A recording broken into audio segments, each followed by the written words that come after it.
Assalamualaikum warahmatullahi wabarakatuh. Alhamdulillahirabbil alamin. Arsala rasulahu bil huda wa dinil haq liyudhhirahu 'ala dini kulli wa kafa billahi shahida.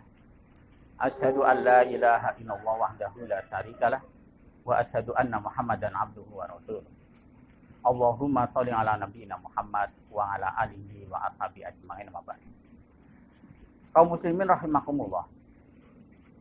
Allah memberikan nikmat yang begitu besar pada kita. Inna a'tainakal kautsar. Sesungguhnya Allah telah memberikan nikmat yang begitu banyak pada kita. Maka mari kita senantiasa berusaha berjuang di dalam hidup ini untuk bisa menjadi orang yang pandai mensyukuri nikmat Allah Subhanahu wa taala. Salam dan salawat kita haturkan pada junjungan kita Nabi besar Muhammad sallallahu alaihi wasallam. Kaum muslimin rahimakumullah. Salah satu hal yang harus ada dalam kehidupan kita adalah kita senantiasa menjaga hati kita. Karena dengan hati terjaga, maka insya Allah kehidupan kita akan terjaga. Dengan hati kita bersih, maka insya Allah kehidupan kita akan bersih. Dengan hati kita akan baik, maka kehidupan kita akan menjadi baik. Hati mulia akan memunculkan kemuliaan dalam hidup. Maka begitu pentingnya menjaga hati, membersihkan hati. Mensucikan jiwa, hal yang begitu penting dalam kehidupan kita.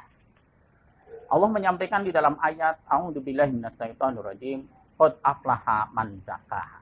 Sungguh beruntung orang-orang yang mensucikan dirinya. Hati senantiasa harus kita jaga agar kita menjadi orang yang terjaga. Bagaimana agar hati kita baik? Bagaimana agar hati kita mulia? Jauh daripada penyakit-penyakit hati. Ada beberapa jalan. Di antaranya yang pertama adalah kita banyak zikrullah, ingat kepada Allah Subhanahu wa taala. Dengan ingat kepada Allah, insya Allah kita akan menjadi hati, menjadi manusia yang baik, yang hatinya mulia. Bapak, Ibu, dan kaum muslimin rahimakumullah. Untuk itu mari kita senantiasa dzikir kepada Allah harus ada dalam kehidupan kita. Alladzina yadhkuruna Allaha qiyaman wa qu'udan wa 'ala junubihim. Orang-orang yang beriman yang insya Allah kita semuanya pada saat berdiri, pada saat duduk, pada saat berbaring senantiasa ingat kepada Allah. Artinya adalah dalam kondisi apa saja mari kita ingat kepada Allah. Pada saat di waktu sehat, ingat kepada Allah. Di waktu sakit, ingat kepada Allah. Di waktu kaya, ingat kepada Allah. Di waktu miskin, ingat kepada Allah. Dalam kondisi apa saja, mari ingat kepada Allah harus kita perjuangkan. Maka hati kita akan menjadi baik, menjadi mulia, jauh dari penyakit hati.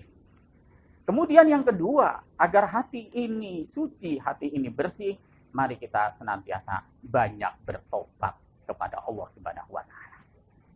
Tobat inilah salah satu jalan untuk mensucikan hati kita, mensucikan kehidupan kita. Orang yang mulia bukan berarti orang yang nggak punya dosa dan salah, tapi orang yang mulia adalah yang banyak bertobat. Bahkan yang namanya tobat itu akan mendapatkan sebuah kecintaan dari Allah Subhanahu wa taala. Innallaha yuhibbut tawwabin wa yuhibbul mutatahhirin. Sesungguhnya Allah akan mencintai orang-orang yang banyak bertobat dan mensucikan dirinya. Kemudian yang ketiga, bagaimana jalan untuk mensucikan kebersihan hati? Yang ketiga adalah mari kita senantiasa banyak berhubungan baik dengan Al-Qur'anul Karim. Di mana Allah menyampaikan dalam ayat wa nunazzilu minal Qur'an ma huwa shifaa'un wa rahmatul lil mu'minin wa la yazidu dzalimin illa khasara. Dan telah kami turunkan Al-Qur'an. Al-Quran diturunkan oleh Allah sebagai syifa, sebagai obat, warahmah, dan sebagai rahmat. Wala yazidu dzalimina illa khasara, dan tidaklah menambah bagi orang-orang zalim kecuali kerugian. Kaum muslimin rahimakumullah, Al-Quran harus kita dekati dalam hidup kita. Banyak kemuliaan-kemuliaan yang akan kita dapatkan apabila kita banyak berhubungan dengan Al-Quran. Bisa juga dengan cara membaca. Kemudian kita lanjutkan dengan tadabbur, merenungi, mempelajari. Kemudian kita berusaha untuk mengamalkan Al-Quran. Dan kemudian kita menyampaikan Al-Quran, mendakwahkan Al-Quran. dan kita berusaha untuk menghafalkan Al-Quran. Itulah sebuah kemuliaan dan hati kita akan jadi bersih. Kemudian yang keempat, kaum muslimin rahimakumullah, mensucikan hati dengan cara banyak berdoa kepada Allah Subhanahu wa taala. Karena hati milik Allah, maka apabila kita banyak memohon kepada Allah, maka kita akan menjadi orang yang hatinya bersih, hatinya suci. Apalagi kita tahu hati adalah berbolak-balik.